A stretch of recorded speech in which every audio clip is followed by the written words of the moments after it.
Everyone in Chicago knew who Ethan Cole was. At just 36, he owned one of the biggest real estate companies on the West Coast. He lived in a glass mansion that overlooked the ocean, drove a silver Tesla, and had more money than he could ever spend. But despite all that, Ethan was alone. He didn't really have friends, only people who worked for him. He spent most nights staring out at the city lights, wondering why everything still felt so empty. He had built his empire from the ground up, telling himself that money would fix everything. But as the years passed, he realized something was missing. He just didn't know what. Welcome to Deep Whispers, the place where every story whispers a truth, a lesson, or a secret waiting to be heard. From tales of love and betrayal to power, pain, and redemption. If you love stories that make you feel, think, and dream, then you're in the right place. Hit like, subscribe, and join a world where every whisper tells a story. One rainy night, Ethan was driving home after a long meeting.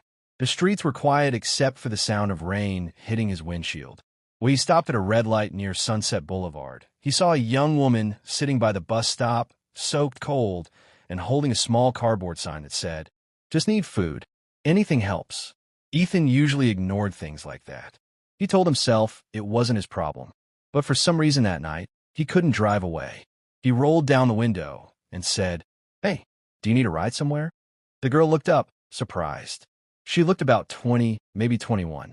Her clothes were dirty, her hair was wet, but her eyes, they were calm, steady.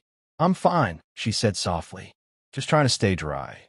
Ethan hesitated, then said, "Look, I could drop you off somewhere safe. Maybe get you something to eat." She studied him for a moment, clearly unsure. Then she nodded. "Okay, just food. That's all." He drove her to a small diner that was still open. They sat down, and she ordered the cheapest thing on the menu, soup and bread. "What's your name?" Ethan asked. "Elena," she said quietly. "Thanks for this." Ethan nodded. "You don't have to thank me." But when he saw how she ate, carefully, like someone who hadn't had a real meal in days, something inside him shifted. As they talked, Ethan learned that Elena used to work at a coffee shop downtown. She had been living with her mother, but her mom passed away from cancer last year. She couldn't afford the rent on her own and ended up on the streets. "I tried to get another job," she said, looking down. "But when people see your address listed as no fixed home, they stop calling back." Ethan didn't know what to say. He'd spent his whole life in penthouses and boardrooms. He'd never met someone who lost everything and still smiled when talking about it. When they finished eating, Ethan offered to drive her to a shelter. But when they got there, the beds were all full. Elena didn't complain. She just said, "That happened a lot. I'll be okay." Ethan looked at her, really looked at her, and for the first time in a long time, he couldn't just walk away. "Come stay in my guest house," he said suddenly. "It's safe. You'll have a bed, food, just until you get back on your feet." Elena blinked, unsure if she heard him right. "You don't even know me." He gave a small smile. Maybe that's the point. The next morning, Ethan's housekeeper almost fainted when she saw Elena in the kitchen. At first, Elena felt out of place. She didn't belong in a mansion full of glass walls and marble floors.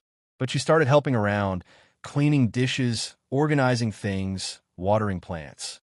Ethan told her she didn't need to, but she said it made her feel useful. Slowly, the house that once felt cold began to feel warm.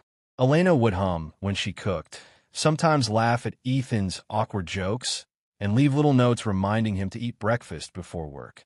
Ethan started noticing small things, like how she always looked at the sunrise with quiet awe, or how she gave leftovers to the delivery guy who came every Friday.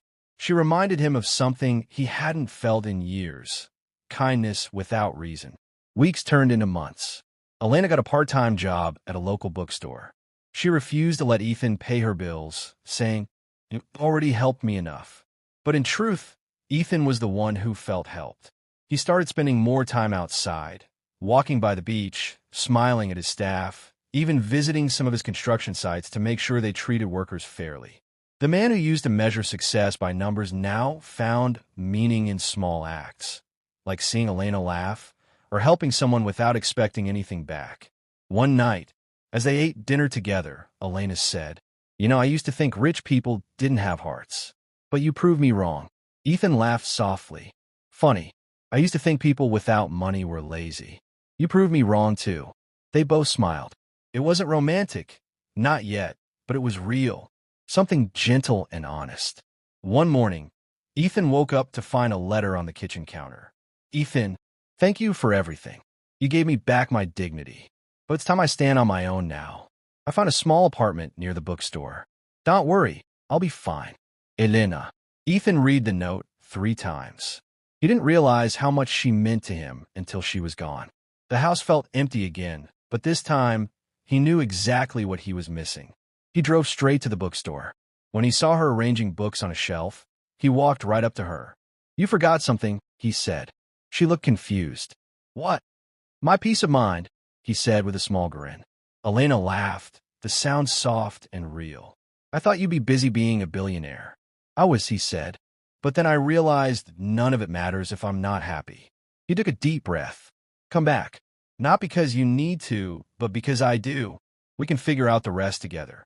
Elena's eyes filled with tears. She nodded. A year later, things looked different. Ethan still ran his company, but he also started a foundation to help the homeless find jobs and housing. He said it was inspired by someone who reminded him that everyone deserves a second chance. Elena became one of the program's coordinators, helping others who had once been in her place. And every morning, before the city woke up, the two of them would walk along the beach, barefoot, coffee in hand, watching the sunrise. Ethan would sometimes joke, "You really did change my heart." And Elena would smile and say, "No, you just finally let it open." Sometimes, the people who have the least to give end up giving the most. Ethan thought he was saving Elena that night in the rain. But in truth, she was the one who saved him. Not from poverty, but from his own emptiness. Because money can buy you comfort. But kindness, that's what gives you a life worth living.